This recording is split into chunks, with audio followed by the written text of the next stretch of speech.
¿Se oye? Sí.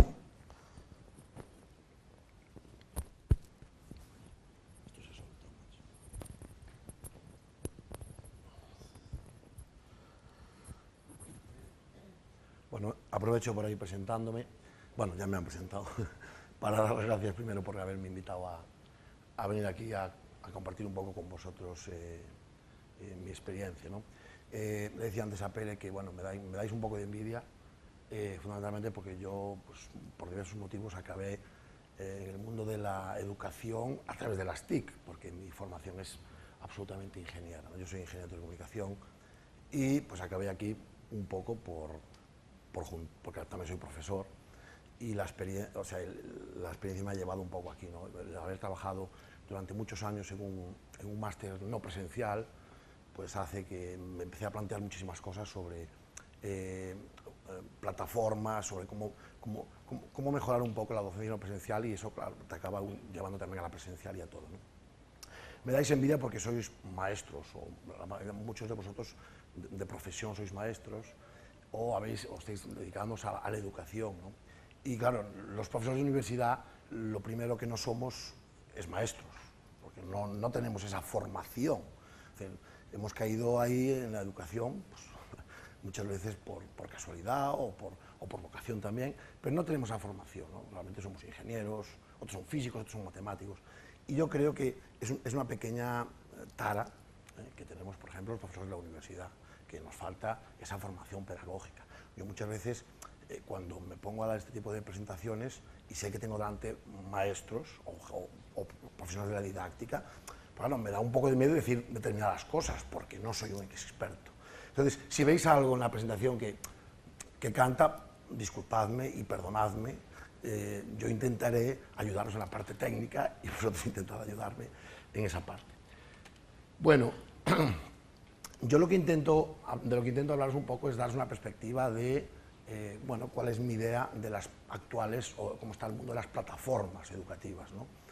Y eso en relación con el tipo de aprendizaje, para los dos paradigmas de aprendizaje que están un poco en cuestión actualmente, el formal y el informal. Por ahí van un poco los tiros, ¿no? Bueno, yo siempre digo, yo me canso de oírlo, ¿no? Que la historia se repite, es decir, estamos cansados de escuchar que la generación anterior siempre fue mejor. Esto parece, ya lo damos por hecho. O sea, yo no hago más que escuchar entre mis compañeros en Teleco. Bueno, en Teleco tenemos fama de duros, ¿vale? Y no hago más que escuchar a mis compañeros que son los alumnos, que no estudian, que son mucho peores que los de antes. Bueno, si cojo un examen de ahora, de hace 10 años, y lo pongo ahora, ¡pua!, se lo sacan con la gorra, pues es que esto no me canso de escuchar eso, ¿no? Entonces, yo siempre me surgen dudas, ¿no? Es decir, ¿a partir de qué momento en la historia la generación anterior siempre fue mejor? Es decir, ¿es verdad esto ya desde el Cromañón? Es una duda que se me plantea, porque claro, si esto es un hecho que damos por verdad, habría que plantearse en qué momento en la historia esto es verdad. Y desde luego tengo una duda enorme, que esto es una decadencia que tenemos que parar ya. Pero claro, joder, estamos cayendo en picado.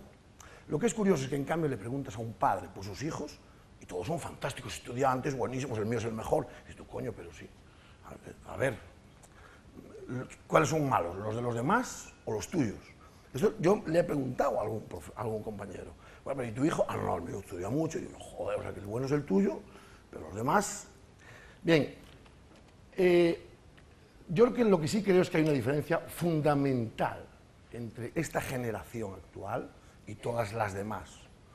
Y esa diferencia fundamental, por lo que sea, ha venido marcado por las TIC, ¿vale? Nunca ha habido un salto tan importante, creo, de posibilidades en la educación como en este salto generacional.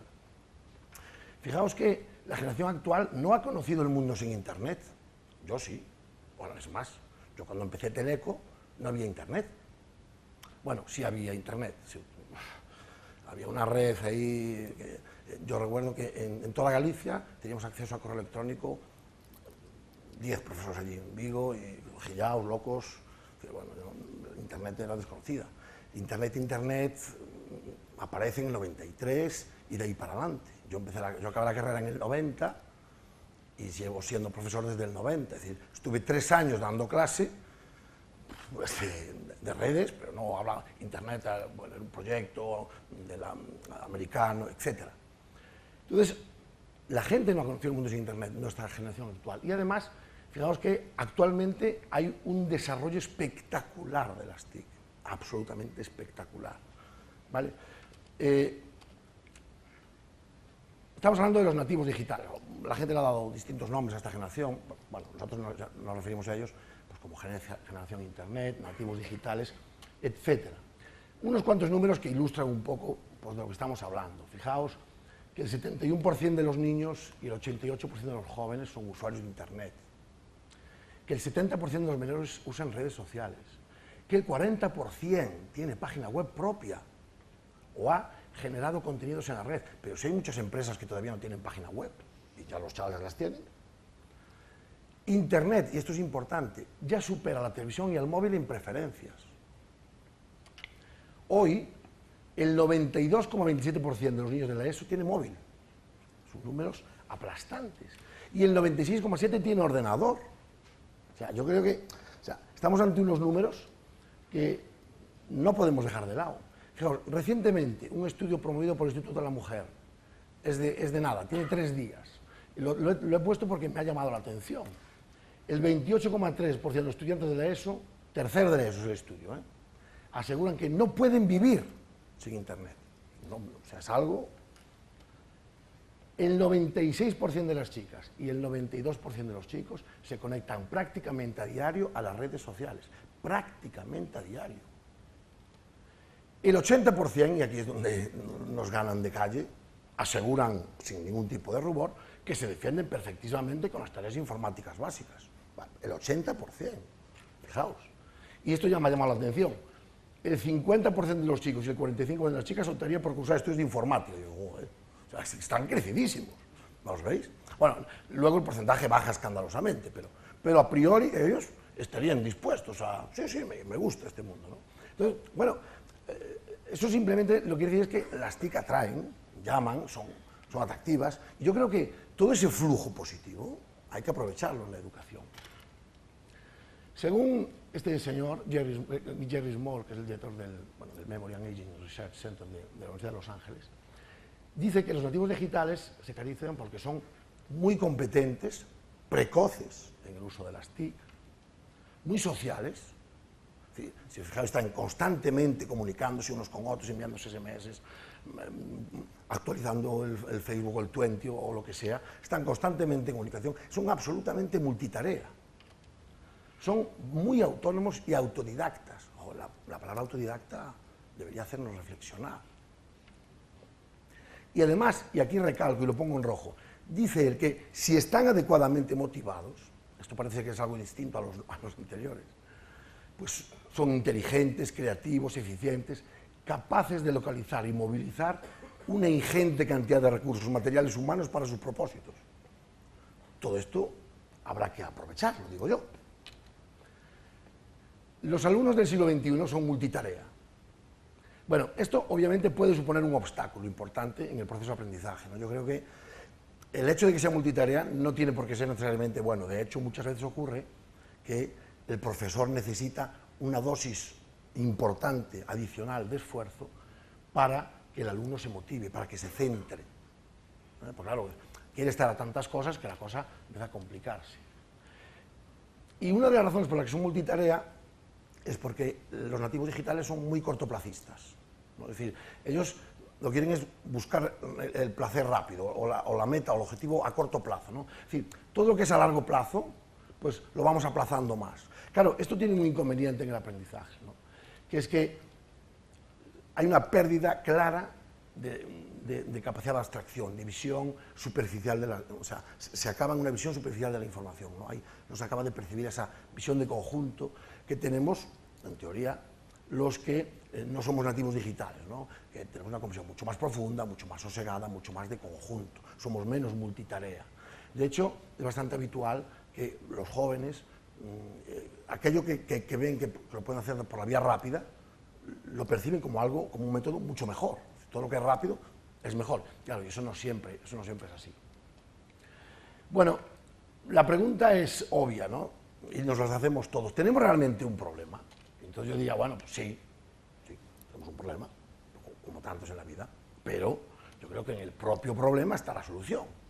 ¿vale?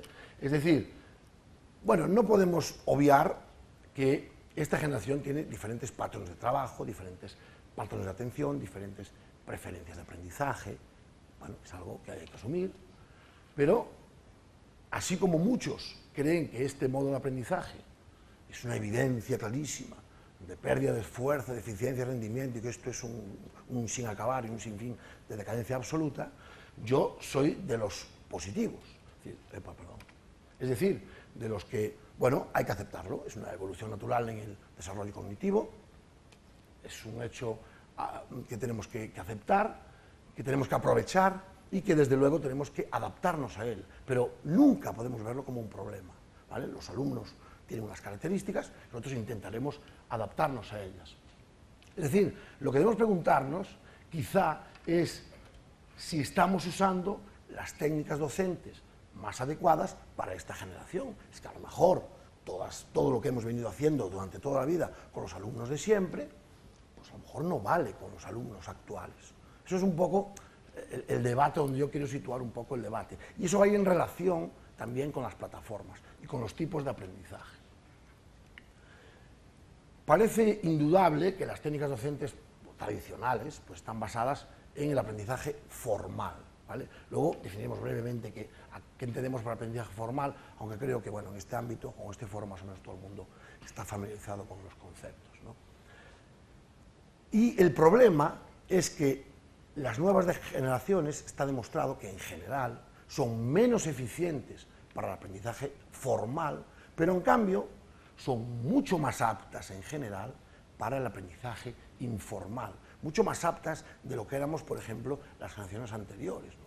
Entonces, a lo mejor tenemos que plantear que, en vez de ser tanto aprendizaje formal, que yo no digo que haya, o sea, no se trata de eliminarlo, sustituirlo, no se trata de ir incorporando cada vez más un poco de aprendizaje informal.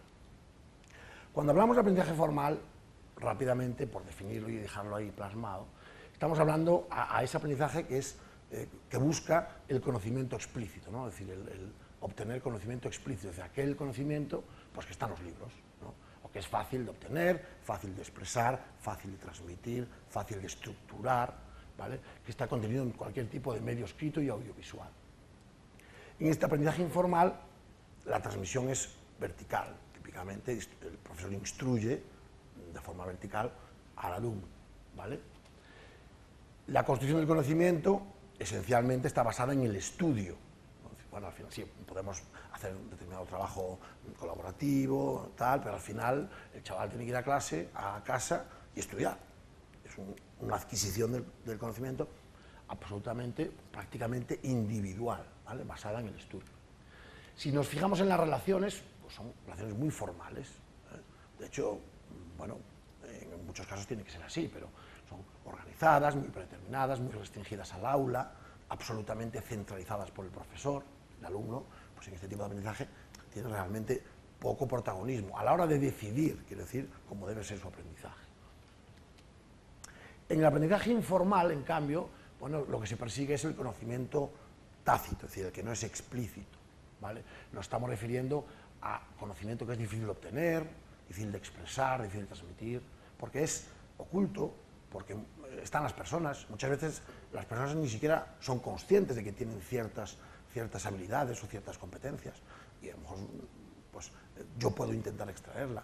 Y fijaos que es difícil transmitir la experiencia.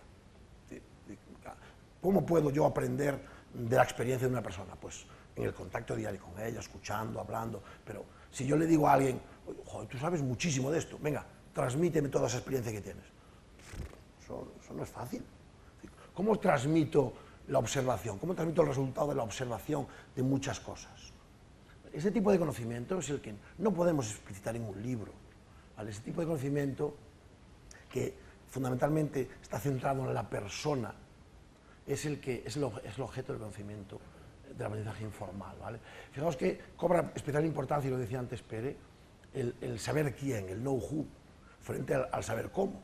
Muchas veces es importante. Si yo quiero saber cierta cosa y sé quién la sabe, pues tengo localizadas en mi red de aprendizaje unas cuantas personas que saben de cosas, puedo preguntar directamente a la persona que lo sabe. Eso es fantástico también. La transmisión es horizontal, básicamente, es más entre iguales, ¿no? Y la construcción del conocimiento pues, está basada fundamentalmente en relaciones sociales, conversación, colaboración, compartición, etc. Las relaciones pues, son espontáneas, no están previstas, no están predeterminadas, son abiertas. En esencia, hay un gran protagonismo del aprendizaje, y de la red social de aprendizaje. Es lo que llamamos aprendizaje social o últimamente aprendizaje 2.0. Ya sabéis que el concepto 2.0, si se lo ponemos a todo, queda fantástico. Bueno, decía hace hace un año y medio, Fernando Cheque, lo traigo porque es una frase que tiene mucho que ver con lo que estamos hablando. En una entrevista él decía, recuerdo cuando estudié mi carrera aprendí mucho de buenos profesores fuera de las aulas, tomando un café, echando una cerveza, compartiendo un cigarrillo. Eso era algo que tradicionalmente se perdía, porque lo explicitábamos, porque no lo explicitábamos, mientras que hoy podemos hacerlo a través de redes, por ejemplo, como Twitter. Bueno, esto es un poco de lo que estamos hablando, ¿no? De este tipo de conocimiento que no es fácil de explicitar, pero que sí es fácil, o que sí se puede, mediante las redes sociales, llegar a él, ¿no?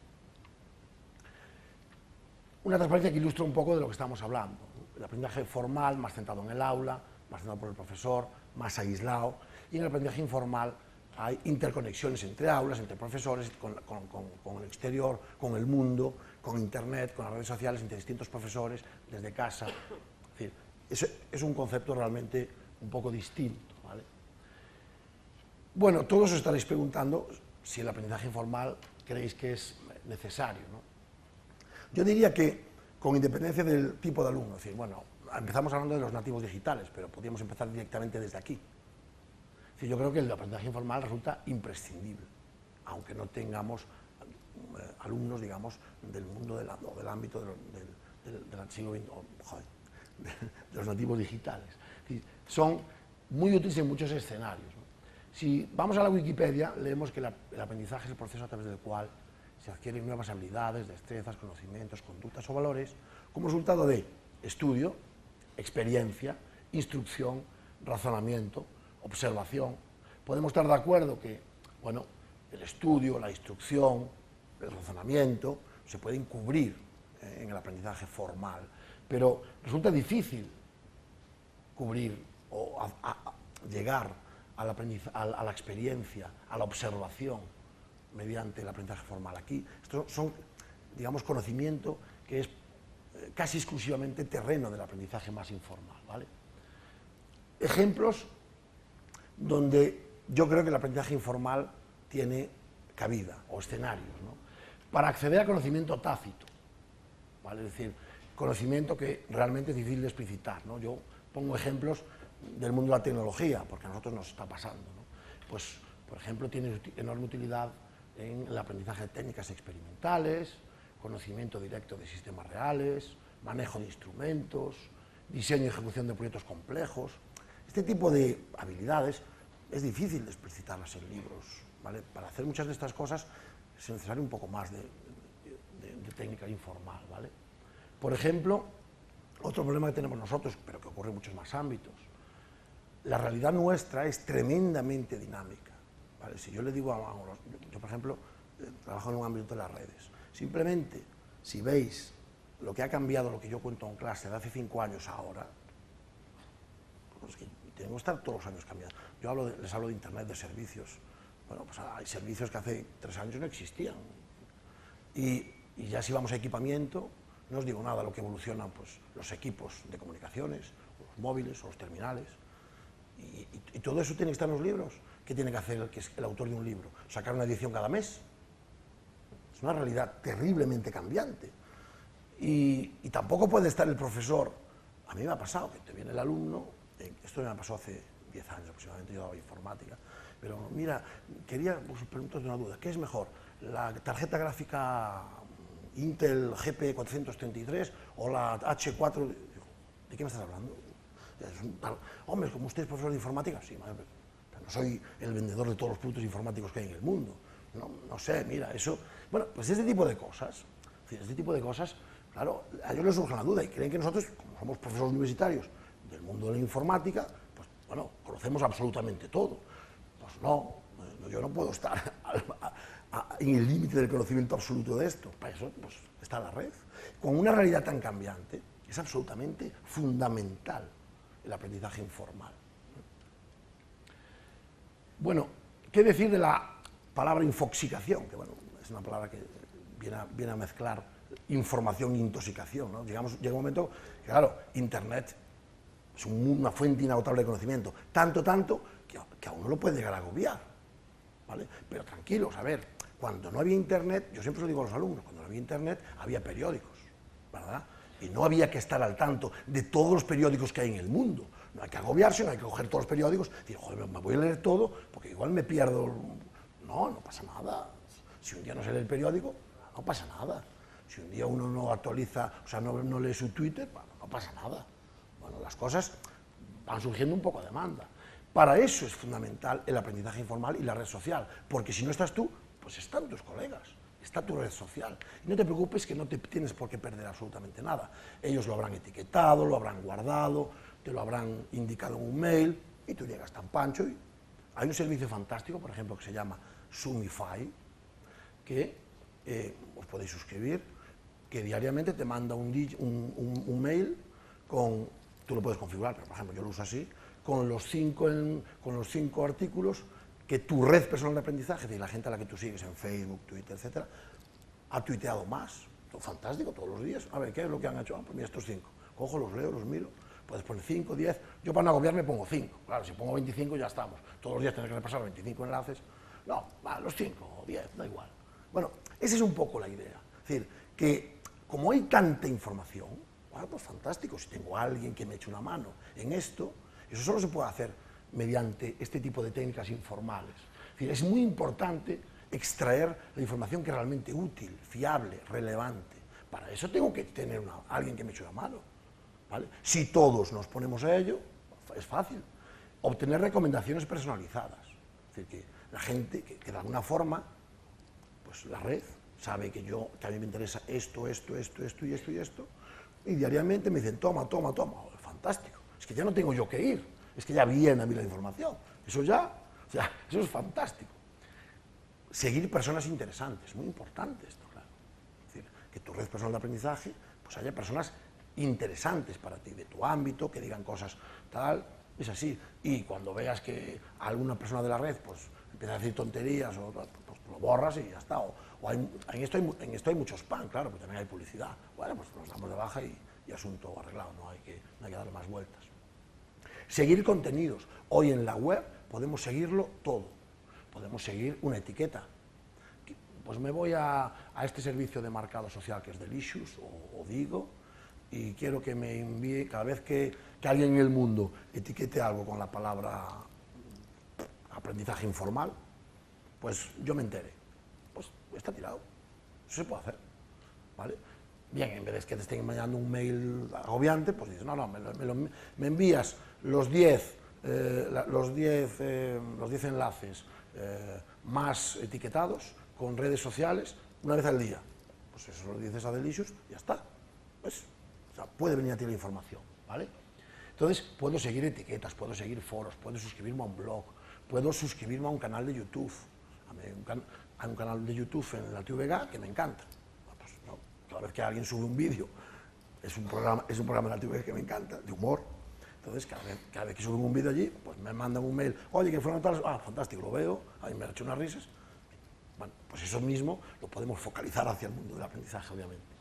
Documentos, seguir documentos. Es decir, yo puedo seguir a personas que están en SlideShare. Cada vez que las personas que sigo en SlideShare suben una presentación, pues me avisan, mira, fulanita de tal ha subido un... fantástico. O mira, se ha subido una nueva presentación de este tema que tú has elegido. Pues fantástico. Bien. Es decir, resumen. Muy importante construir una buena red personal de aprendizaje. Muy importante, es decir, seleccionar a la gente, seguirla, ¿vale? Es importante. Personas que tienen algo que decirnos, ¿vale? Y también es importante el aprendizaje informal en la formación continua del profesional, ya fuera de la institución académica, ya fuera de la universidad. En nuestra vida profesional en la empresa tenemos que seguir formándonos, tenemos que seguir estudiando, ¿vale? Y ahí, fijaos, la formación continua, la vida profesional, el 80% de ella se realiza mediante técnicas informales, el 80%. ¿Vale? Bueno, son datos, obviamente, esto es un dato más o menos así a ojo, ¿no? Pero es bastante aceptado, ¿no? En el libro de Jay Cross, que es uno de los gurús del aprendizaje informal, se recoge este dato, que procede de un estudio anterior de Koffer, ¿no? Del año 2000. Pero bueno, es un dato que está bastante aceptado, que en la vida profesional el 80% del conocimiento adquirido procede de técnicas esencialmente informales. Charlar con colegas, consultar a otros, hablando con el jefe, reuniones. Pensad que a lo largo de vuestro tiempo en la empresa, cuando uno está en la empresa, ¿vale?, uno no puede obtener el 100% de la formación yendo a cursos o leyendo libros o estudiando, ¿no? La mayor parte de la experiencia profesional, muchas veces por tiempo y por rapidez, ¿vale? ¿Qué es más rápido? Pensad esto, ¿eh? ¿Qué es más rápido? Que alguien os enseñe, por ejemplo, yo quiero aprender a utilizar esta herramienta. ¿Qué es más rápido? ¿Coger un libro y leerlo sobre él? ¿O coger a un amigo y decirle, a ver, cuéntame en media hora cómo la manejo? Todo el mundo iría al amigo, o sea, es que es segurísimo. A ver, cuéntame ahí. Pues mira, ¿por qué? Porque él ya conoce los entresijos, ya va al grano, ¿vale? El libro, nadie hace un libro para ir al grano. Tú te tienes que leer claro, nadie hace un libro de 2 páginas. ¿Vale? Entonces, bueno, y documentos de 2 páginas, pues, que expliquen lo que tú concretamente quieres, pues tampoco. Y además, vale, yo tengo un documento aquí, y si tengo una duda, ¿a quién le pregunto? O me cojo a la persona, le pregunto, cuéntame tal, ya lo diriges, no, eso ya lo sé, llévame por aquí, esto es una chorrada, tal, cuéntame, fantástico, uy, aquí tengo una duda, ¿cómo es esto? Esto es así. Media hora, herramienta manejada, aprendizaje informal. Eso, ¿cómo lo llevo yo al libro? O sea, es complicadísimo, ¿verdad? Bueno, pues en la vida profesional eso es así. Y fijaos que ya esto puede rizar el rizo si pensamos que estamos formando profesionales, pero probablemente hay profesiones que dentro de 20 años todavía hoy no existan, pero ese profesional tendrá que estar en el mundo y tendrá que trabajar, digo yo.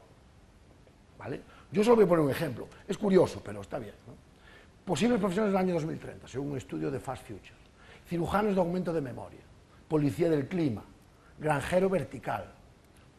Granjero vertical es importante porque se supone, ahí lo tenéis, que va a haber que aprovechar las cornisas de las ventanas, que es un sitio fantástico donde da el sol, ¿vale? Pues para poner unos invernaderos fantásticos, hay que maximizar el espacio. Entonces hará falta un jardinero que se encargue todos los días de andar regando, ¿no? Guía y arquitecto espacial, fabricantes de partes del cuerpo, pues habrá este tipo de...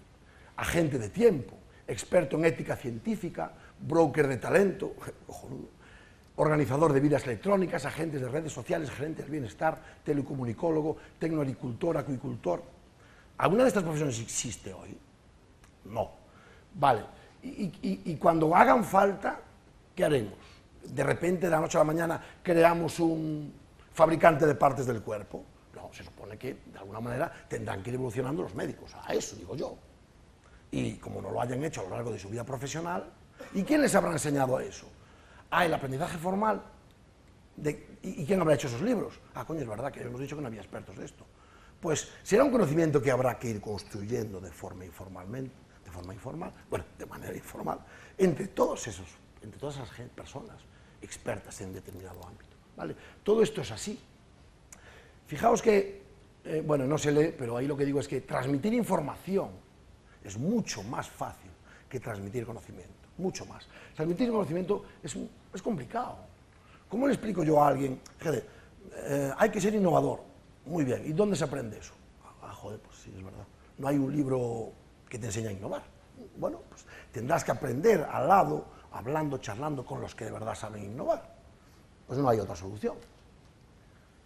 ¿Cómo enseño yo a alguien a madurar una idea? Pues no creo que haya un decálogo de soluciones para madurar ideas, o para conocer sistemas reales, para manejar máquinas, o para plantear una lluvia de ideas, o para utilizar técnicas experimentales. ¿Cómo le enseño a alguien a abstraer, a relacionar ideas? Esto es un problema que tenemos constantemente. Bueno, pues esto no está en el libro, quiero decir. ¿Cómo le enseño yo a alguien a manejar un proyecto complejo, a sintetizar, a intuir? Este sí que ya es el colmo. ¿Cómo yo transmito experiencia?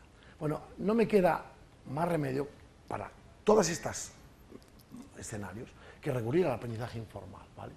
Como decía, la clave del aprendizaje informal es construir una buena red personal de aprendizaje. Quiero insistir en ello y cuando salgáis de aquí espero que vuestra idea sea empezar a construir vuestra red personal de aprendizaje. Hacedme caso, os vendrá fantásticamente bien desde ya y para siempre. Y uno la va madurando y la va mejorando, ¿vale? La red personal de aprendizaje, pues como digo, te ayuda a filtrar información para identificar la más útil, te ayuda a identificar recursos de aprendizaje, te asesora y ayuda para responder dudas y preguntas, comparte contigo conocimiento y experiencia a través del diálogo. La construcción de una red personal de aprendizaje, he puesto PLN, Personal Learning Network por abreviar, obviamente requiere solidaridad. En este mundo no se puede ser egoísta. Si uno está dispuesto a recibir, tiene que estar dispuesto a dar. Entonces tú aprendes de los demás, pero también debes ayudar a los demás a aprender, ¿vale? Y aunque a uno le parezca que no tiene nada que aportar, mentira, mentira, mentira. Siempre, siempre se puede aportar algo. Una visión distinta, una idea, siempre. Muchas veces las ideas han surgido de personas que no tienen absolutamente nada que ver con el ámbito, porque lo han visto desde otro punto de vista, o porque a lo mejor los que están metidos en un ámbito están tan absolutamente obcecados con no sé qué, que no son capaces de ver la tontería desde fuera. Es decir, siempre hay algo que aportar, de verdad. Y el resumen es que la red personal de aprendizaje se puede convertir, sin duda, en la herramienta de aprendizaje más poderosa de la que va a disfrutar un aprendiz profesional, un aprendiz estudiante, un alumno, en cualquier nivel educativo. Bueno, igual que en infantil es un poco más complicado, ¿no? Pero nos estamos refiriendo a partir de ciertas edades, lógicamente. Bueno, lo que yo quiero decir con esto es que entre todos es más fácil. Entre todos es más fácil, es lo que estábamos comentando antes. Es decir, si esto es lo que sé yo, si esto es lo que sabes tú, esto es lo que sabemos los dos y nos queda aquello, pues eso es lo que tenemos que aprender juntos, ¿vale? Hacia ahí va el aprendizaje informal. Entre todos es más fácil. Esto es un movimiento que es imparable. El 2.0, llamémoslo como lo llamemos, ¿vale? El que entre todos es más fácil. Es absolutamente así.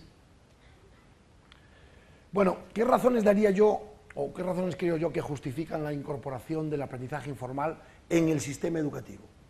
Bueno, por supuesto hay razones económicas, ¿vale? Tenemos que formar trabajadores del conocimiento. Esto ha venido siendo así, luego, desde la revolución industrial, donde formamos pues, trabajadores, ¿no?, de conocimiento.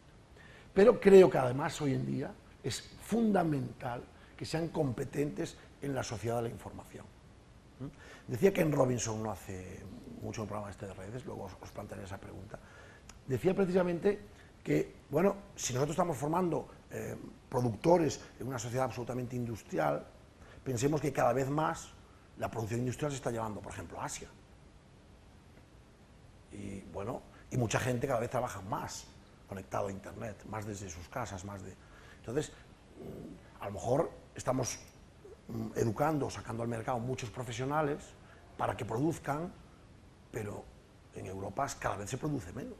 O sea, a lo mejor es importante que sean cada vez más competentes en el mundo de la sociedad de la información, porque ahí sí que no hay barreras, no hay límites geográficos, no importa dónde estés, en absoluto. Por supuesto, también hay razones sociales. Tenemos que formar ciudadanos digitales y en esto el aprendizaje informal nos ayuda mucho, porque nos socializa, nos obliga a relacionarnos, a compartir, nos obliga a una serie de valores fundamentales y, por supuesto, razones educativas. Vamos a formar aprendices digitales, pero sobre todo, y lo importante, es que podemos conseguir que sean aprendices permanentes, autodidactas, es decir, ser capaces de soltarlos con la tranquilidad de que ellos por su cuenta y con la ayuda de su red personal de aprendizaje se lo van a currar y no van a tener ningún problema en la vida. Lo que no sepan resolver, buscarán dónde encontrar ayuda. ¿Qué aporta el aprendizaje informal? Pues una serie de actitudes, ¿no? Rápidamente: altruismo, colaboración, respeto por el trabajo ajeno, capacidad autodidacta, ser capaz de aprender por tu cuenta, buscarte la vida, pensamiento creativo, crítico, capacidad de autonomía para plantear y resolver problemas, competencias como el investigar, conocer herramientas, que es importante, trabajo colaborativo, producir contenidos, comunicarse con personas para crear conocimiento conjunto. una paradoja que nos surge, ¿no? Si hemos dicho ya, parece claro que las nuevas generaciones resultan más aptas para afrontar procesos de aprendizaje informal, y si cierto conocimiento, efectivamente, es solo adecuadamente captado mediante técnicas informales, y si además, como hemos dicho, el peso del aprendizaje informal, por ejemplo, en el ámbito profesional, tiene un peso del 80%, ¿por qué el aprendizaje informal se está obviando constantemente en el sistema educativo? ¿Por qué no está incluido desde hace tiempo? Porque hay esta paradoja gasto-retorno en la formación empresarial. En la formación empresarial, a pesar de que efectivamente hemos dicho que el 80% del conocimiento es adquirido mediante técnicas informales, en cambio las empresas dedican el 80% del presupuesto a las formales. No tiene mucha lógica. Dedicar más esfuerzo a las técnicas informales. Provoca reuniones entre colegas, provoca que tu trabajador esté en la red social, aprenda ahí. No se lo prohíbas como hacen algunas empresas, pero ¿qué tontería es esa? El trabajador es trabajador y es responsable. Tú pides al trabajador objetivos, tú pides resultados. ¿Qué importa que un trabajador esté una hora de su trabajo en una red social? Pues a lo mejor le está dando un valor enorme a su marca, pero si a lo mejor está aprendiendo cómo resolver determinado problema. Si le cortan la red social, claro, la gente cree que las redes sociales solo son para el mundo del ocio. Y es que ya va siendo hora de que cambiemos todo esto. Las redes sociales sirven para más cosas. Igual que los juegos sirven para más cosas que para jugar, también sirven para aprender. Es algo en lo que yo precisamente estoy trabajando últimamente.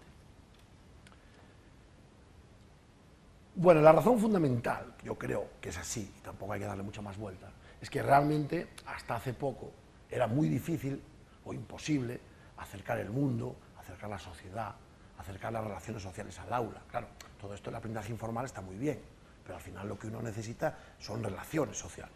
Y claro, yo soy profesor en el aula, tengo mis alumnos. ¿Cómo hago yo para traer al aula el mundo, Internet? Antes era imposible, pero hoy no. Hoy las redes sociales han cambiado drásticamente este panorama y han convertido las redes sociales en una herramienta fundamental y de gran potencial. ¿Para qué? Para poder traer el aprendizaje informal al aula. ¿Vale? O sea, no hay fronteras ya. Eso ya no es una disculpa.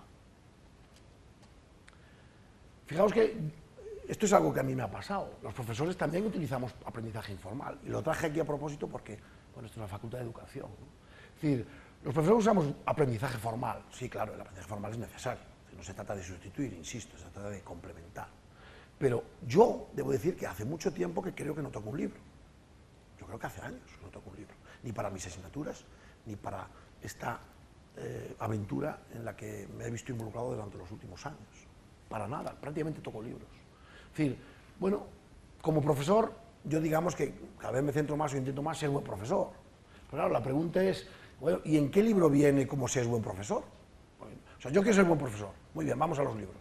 Ah, coño, es que no hay el libro del buen profesor. No existe, ¿verdad?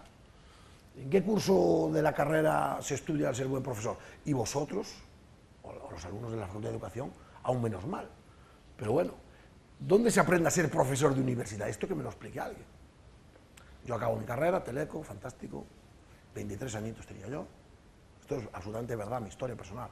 Acabo la carrera, primera promoción Teleco Vigo, no hay Teleco nada más que en Madrid, Barcelona y Vigo, no hay profesores. Chaval, ¿tú quieres ser profesor? Sí. 23 años, joder, fantástico. ¿Qué hay que hacer? Ah, mira, esto es así, tal, luego el día de mañana se hace una tesis, tal, puedes ser profesor titular, funcionario. Suena bien. Muchos compañeros, debo decir, que dijeron, no, yo me voy a la empresa. Había chollo Amazon.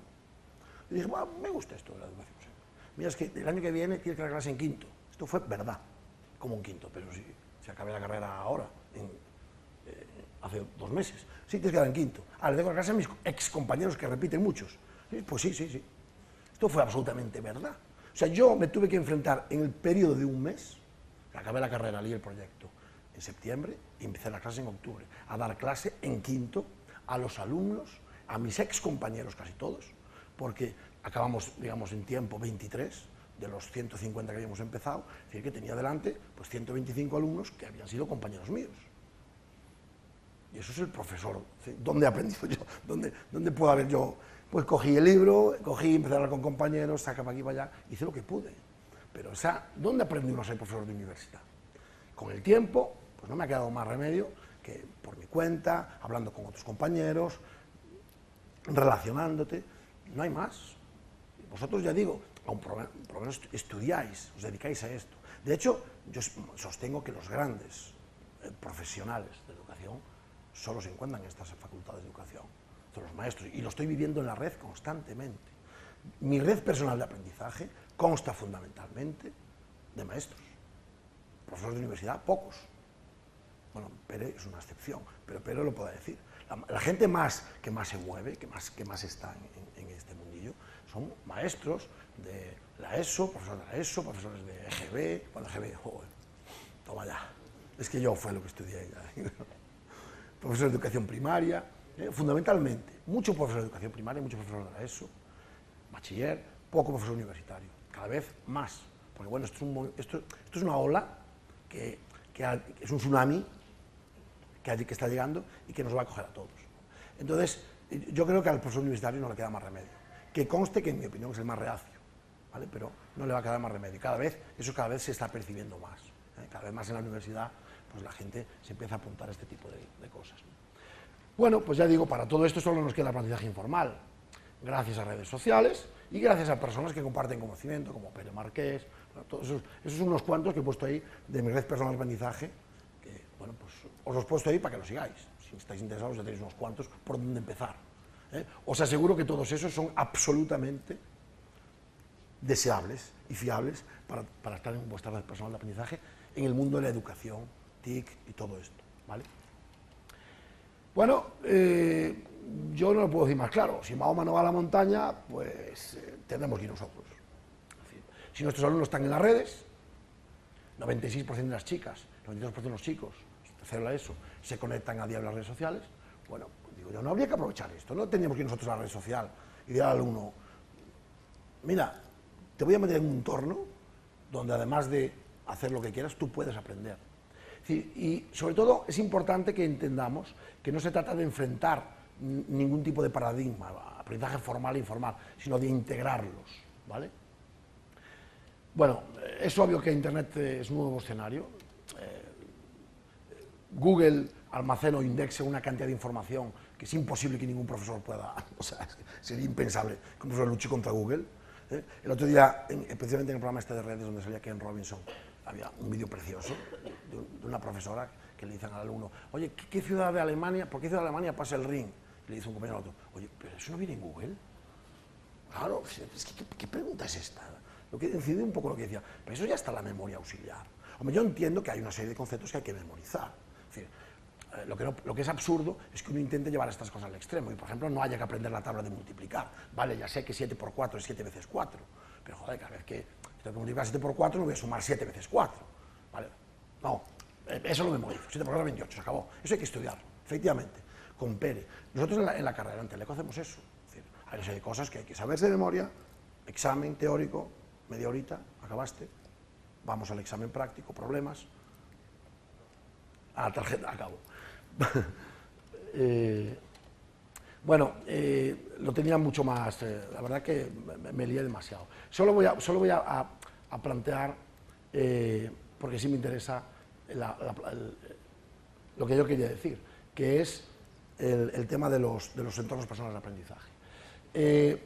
Decía Pere que el uso de las TIC ayudan en el aula, es verdad, bueno, hay una serie de facilidades que han mejorado, pero todos estos beneficios están bien, pero yo creo que, bueno, mejora la gestión del curso, el uso del Moodle, facilitar el trabajo, todo esto está bien, pero yo creo que hay que dar un paso más, ¿vale? Hay que innovar. Y yo lo planteo, esto no es una lista exhaustiva, pero yo creo que hay 4 cosas que sí que debemos incorporar al aula y que las TIC de por sí no nos la dan, que es motivación, diversión, aprendizaje colaborativo, aprendizaje informal. Si nos fijamos en las plataformas tipo Moodle, por poner un ejemplo, bueno, poco motivan, ¿no? Divertir, bueno, pues qué os digo yo. Aprendizaje informal, nada, porque no hay relaciones sociales. Y colaborativo, bueno, sí, aunque yo diría que nublado con precipitaciones, ¿no? Esto es un poco lo que se dice en Galicia para no fallar con el tiempo. ¿Qué tiempo a la mañana? Parcialmente nublado con riesgo de precipitaciones. Y no se falla, aseguras el tiempo. Bueno, pues esto es una cosa parecida, ¿no? ¿Sirven los Moodle para aprendizaje informal o los LMS? Bueno, yo creo que no. Es decir, están organizados en torno a un conjunto de aulas, que son privadas, cerradas, sin interconexión. Para mí son islas. Os enseño las Islas Cíes, es que aprovecho el momento sponsor. Playa de Rodas, la más bonita del mundo, según The Guardian. Y implica que pues, los recursos del aula no son accesibles desde el exterior, no hay vida social fuera del aula, no hay posibilidad de buscar personas, recursos de interés, recibir recomendaciones, no hay posibilidad de relacionarse, seguir la actividad pública de una persona, de un grupo de interés. Es decir, están desarrollados para el aprendizaje formal y básicamente no presencial, además. No hay posibilidad de crear una red personal de aprendizaje, ¿no? Entonces, bueno, para profesores que les gustan las TIC, pues esto es una plataforma 1.0, en plena expansión. Para los alumnos, ni os digamos, es una regresión al pasado, es una renuncia a una filosofía de trabajo que se está implantando en el mercado profesional. Para la institución educativa, yo creo que hay que abrirse, y los LMS son fundamentalmente cerrados. Hay una corriente de apertura actual muy importante. Y fijaos que además esto es absolutamente verdad. Un porcentaje importante de docentes usan Moodle básicamente para subir documentos, un tablón de avisos y responder unas dudas. Y para mí eso es matar moscas a cañonazo limpio, vamos. O sea, yo creo que para eso cojo una red social genérica, mucho más simple, mucho más fácil, mucho más amigable, mucho más friendly para los alumnos que están acostumbrados a manejar ese tipo de entornos. Bueno, como el aprendizaje informal requiere relaciones sociales, yo creo que necesitamos una plataforma educativa orientada a este mundo. Es lo que llamamos ya Social Learning Environment, ¿vale? Que está construida sobre una red social, que es la comunidad educativa en sí mismo, y sus relaciones internas y externas. Incorpora el aprendizaje formal, pero fundamentalmente tiene que centrarse en mecanismos diseñados específicamente para el informal. ¿Puede una red social ser un LMS? Pues sí. Yo cojo los grupos como aulas y una red social puede servirme como un LMS. Un LMS es un Learning Management System, un Moodle. Puede servirme como un LMS muy básico. Subo documentos, dejo avisos y en el foro resuelvo dudas. Cualquier red genérica tipo NIN, Group, PS, Grouply, de las que visteis antes, bueno, las que tengo ahí puestas ahí, pues hablará de ellas, creo, Pere, pues puede ser un LMS. Bien, además, a diferencia de un LMS, algo que no tiene un LMS, un Moodle, es que ofrece espacio virtual a demanda para los grupos de trabajo. Que esto es muy importante en el trabajo colaborativo. Tú dices a tus alumnos, venga chicos, a trabajar en grupo. ¿Y dónde? Ah, es verdad, pues buscaros la vida. ¿Pero cómo buscaros la vida? No hay una plataforma educativa, no hay un Moodle. Ah, pero es que tengo que llamar al administrador para que os cree un grupo a cada uno. Oh, no puede ser, pues no puede ser. Mi opinión es que si se puede acceder al código de la red social, aunque la tarea de programación pueda ser compleja, simplemente escoger una red social, añadirle la funcionalidad de los Moodle, exámenes, tareas, secuencias de aprendizaje, lo que queráis, añado, y tengo una plataforma mucho mejor. ¿Puede un Moodle ser un SLE? No, no puede ser. ¿Por qué? Porque es un problema de filosofía, ¿vale? Un LMS, un Moodle solo podrá ser una red social cuando se diseñe como una red social. No ha sido diseñada así. O sea, no hay más, no tiene más historia, ¿no? Me lo salto todo rápido porque quiero ir al grano. Bueno, ante la ausencia de SLEs, pues los profesores han ido a PLES, básicamente, han ido a servicios de la web, han construido su entorno personal de aprendizaje como han podido. La idea del PLES, pues un modelo de aprendizaje centrado en el alumno. También podría ser que, y de hecho esta es la idea, que todos los PLES al final van a estar relacionados entre sí. ¿Por qué? Porque todos los servicios que estamos incluyendo, YouTube, Facebook, Flickr, Delicious, todos, absolutamente todos, debajo tienen una red social. Tú puedes construir una red social en Delicious, en Digo, en YouTube, en SlideShare, en todos lados hay red social. Y al final tienes PLES, pero que están absolutamente interrelacionados entre sí, a través de las propias redes sociales que tienen los distintos servicios incluidos, ¿vale? Entonces, un SLE puede ser el centro de esto, pero, por ejemplo, o sea, yo puedo coger una red social y convertirla en el centro de mi PLE, y en mi red social pues traigo todo lo de fuera, no hay ningún problema. En cambio, Moodle pues tiene difícil meterse en este modelo, porque como tiene un carácter absolutamente no social, pues no hay redes social, no hay relación social. Hombre, podría meterlo quizá allí, pues a través del flujo RSS, pues llevarme ese tipo de cosas sí podía hacer, ¿vale? Bueno, en el mundo ya tenemos unos cuantos SLEs, ¿no? Ahí os pongo unos ejemplos: Hotcourse, Topics, Schoology, Twitter, etc. En particular, os recomiendo Schoology, que es para mí fantástico. Es un SLE alojado en la nube, es decir, tienes que ir tú allí, construirte allí tu clase, y claro, un poco a título individual. Una universidad, si quiere, pues tiene que pagar y todo esto. Es gratuito para crear tus cursos sin ningún tipo de problema. Pero hay que decir que no existe una plataforma de código abierto pues como el Moodle, es decir, no hay el equivalente. Todo esto que estamos hablando está muy bien, pero no existe un equivalente de plataforma social, de plataforma LMS social, de código abierto, ¿vale? Las soluciones que hay, excepto Schoology, además, no incorporan el aprendizaje informal. Schoology sí, una red social tipo Facebook, se parece muchísimo a Facebook, muy parecida, pero además tú puedes crear exámenes, puedes enviar mensajes, puedes crear tareas, libros de notas, poner faltas. Para que es un Facebook educativo, digamos. Eso es lo que nosotros perseguimos. Bueno, ¿qué opinamos nosotros? Pues que la siguiente generación de plataformas tiene que ser necesariamente una red social que incorpore aprendizaje formal e informal. Se acabó. Bueno, para distinguirlo del SLE, que está más centrado en el informal, pues si queréis le llamamos pues un LMS y un Moodle social, pues me da exactamente igual. Yo lo que quiero es básicamente un Moodle, pero que tenga red social, ¿vale? Y bueno, además creo que el sistema educativo público y por lo menos las unidades públicas, o sea, deberían apostar decididamente por una solución de este tipo, pero de código abierto. Es decir, no tiene sentido pagar licencias o pagar a empresas que luego te dejan. No tiene sentido. Hay que crear conocimiento y para eso la mejor solución es el código abierto, invertir en lo que tienes a tu lado, ¿no? Bueno, además la red social puede servir para el centro, pues, por ejemplo, espacio virtual para trabajo en grupo, alumnos, comisiones, grupos de investigación, equipos directivos. Puede servir para compartir aficiones, ¿por qué no?, para difundir eventos, ofertas de empleo, etcétera, ¿no? Es decir, resumiendo, la plataforma idónea para un centro educativo creo que es una red social de código abierto, con soporte para ambos tipos de aprendizaje, formal e informal. Es lo que yo llamo la ecuación esa de red social más LMS más SLE. Y para terminar, simplemente comentaros un poco el proyecto Open Source en el que yo estoy metido, que precisamente es esto. Todo empezó en TICTAC, el laboratorio de redes del Departamento de Ingeniería Telemática de la Universidad de Vigo, pues somos profesores con una amplia experiencia en docencia no presencial. Este es el máster de Ingeniería Telemática, que tiene más de 10 años de antigüedad. Y empezamos usando Moodle, pero claro, como necesitamos aprendizaje informal, dijimos, pues, vamos a ver lo que hay. Y probamos redes sociales. Empezamos con Ning, y ahí está la red social de la Escuela de Teleco, que nació en diciembre de 2008 y ha tenido un éxito espectacular. O sea, sin contarlo, pues los alumnos se han volcado. Y hoy en día lo utilizamos, pues, fundamentalmente, además de para docencia, mucho para intercambio o sea, un profesor hoy en día sabe que cuando quiere hacer una oferta, un proyecto de fin de carrera, la pone en TICTAC. Una empresa sabe que quiere poner una oferta de empleo, la pone en TICTAC. Y está funcionando fantásticamente bien, por ejemplo, en ese tipo de cosas.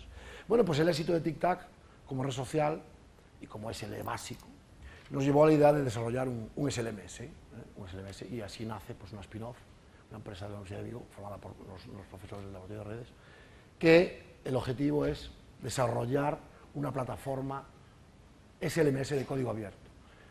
Hemos empezado utilizando el núcleo del proyecto ELG, que es una red social también muy recomendable, abierto. Es un Moodle, bueno, no es un Moodle, es una red social totalmente libre, pero que no tiene, solo tiene características de red social, no tiene nada para educación. Nosotros lo que estamos desarrollando, y tenemos prácticamente terminado, son módulos de aprendizaje formal. Hemos desarrollado para ELG cuestionarios con autoevaluación, exámenes, tareas, encuestas, formularios. Hemos desarrollado libros de calificaciones, rúbricas, secuencia de aprendizaje. Y estamos trabajando, y también tenemos ya terminado, de hecho por la tarde lo veréis, módulos de aprendizaje informal, concursos, preguntas y respuestas, que están muy de moda, mecanismos de recomendación social, que busque automáticamente y sugiera a los profesores y a los alumnos recursos y contactos de interés. Esto es muy importante para lo que es un aprendizaje más personalizado y para enriquecer la red personal de aprendizaje, ¿no? Bueno, nosotros queríamos un LMS más innovador, y como creemos que los nativos digitales necesitan más motivación, aunque bueno, esto es deseable siempre, pues nuestra propuesta fue combinar además motivación y diversión. Entonces decidimos meter también en la plataforma aprendizaje basado en juegos, que es una tendencia muy a tener en cuenta en los próximos años, según destaca el Horizon Report de la prestigiosa Asociación Americana de Educaus. Y en la aprendizaje basado en juegos, pues nosotros lo hemos llevado un poco a relacionar de alguna manera el rendimiento del alumno con la asignación de cierto estatus en el aula. Es decir, la idea aquí rápida, y lo veremos en el taller por la tarde, es plantear actividades donde el alumno tiene una serie de puntos, no nota, puntos. Y los puntos están relacionados con el esfuerzo. Y aquí lo bueno es que el ranking es público y todo el mundo ve que si no trabaja se queda abajo en el ranking. Y no es porque sea más tonto, no, es porque no ha trabajado. Entonces eso obliga un poco, ¿vale?, a que el alumno intente seguir el ritmo del aula, ¿no? Es decir, el objetivo es convertir el proceso de aprendizaje en un juego, que sea una combinación de reto y diversión, incrementar la sensación de progreso del alumno, es decir, le estamos dando constantemente realimentación sobre su rendimiento, relacionar el rendimiento del alumno con su estatus en el grupo, es decir, motiva al alumno a intentar seguir el ritmo de la clase, para no quedarse, ¿no? Y eso, bueno, hará que dosifique mejor los esfuerzos, sus hábitos de trabajo, en fin, eso lo veremos por la tarde. Para terminar, simplemente comentaros el estado actual del proyecto, porque tenía que decirlo. Empezamos en el 2009, en el 2010 la Universidad de Vigo mostró interés en él, nace la red social de la Universidad de Vigo, con la cual trabajaremos hoy por la tarde, que es la primera instancia de nuestro SLMS. Era la segunda red social de una universidad española en España, después de la de Sevilla, pero es la primera red social que hay, que es totalmente abierta y pública. Vosotros mismos os podéis registrar. La UVigo realizó una pequeña aportación económica para mantener la red, instalarla y para contribuir parcialmente al desarrollo del proyecto, pero actualmente pues, el proyecto no cuenta con absolutamente ningún apoyo económico de ningún tipo. Es decir, el proyecto lo estamos desarrollando de forma absolutamente altruista los 10 profesores, en nuestro tiempo libre. Es decir, damos clases, investigamos, tenemos que ser catedráticos y además tenemos que construir esta plataforma porque nos gusta. ¿Vale? Es algo absolutamente altruista. Es un proyecto de código abierto, es decir, que nosotros no buscamos el ganar dinero directamente con el proyecto, buscamos ganar dinero indirectamente, prestigio, presencia, relevancia. Bueno, claro, al final siempre sacas un beneficio, pero nosotros la idea es el proyecto, liberarlo. Entonces, liberarlo quiere decir que cualquiera lo puede coger, instalar, montar, probar y hacer lo que quiera con él. Igual que la Universidad de Vigo tiene su propia red social, cualquier universidad de España puede tener su red social e incorporar todas estas herramientas. Eso es absolutamente gratuito, ¿vale? Bueno, simplemente pido que si hay profesores, desarrolladores, instituciones, empresas que estén interesadas en ayudar a contribuir en el proyecto, pues obviamente serán fantásticamente bienvenidos. Y nada más, lo dejo aquí, esto lo sacamos después en el debate, pues una pregunta que quería sacar. Y pues nada, muchas gracias a todos. Sí, creo que me he pasado un poco de tiempo, pero no.